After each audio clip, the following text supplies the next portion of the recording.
You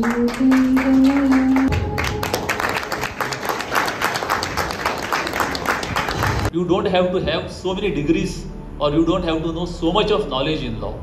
Because as far as law is concerned, there are rival lawyers who will present the law before you.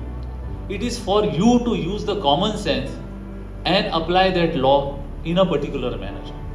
That great quality which was there with Mr. G.D. Kamath was adorable. I can never forget that pleasantness in his courtroom, that simplicity in the courtroom, and the whole idea was to deliver some justice.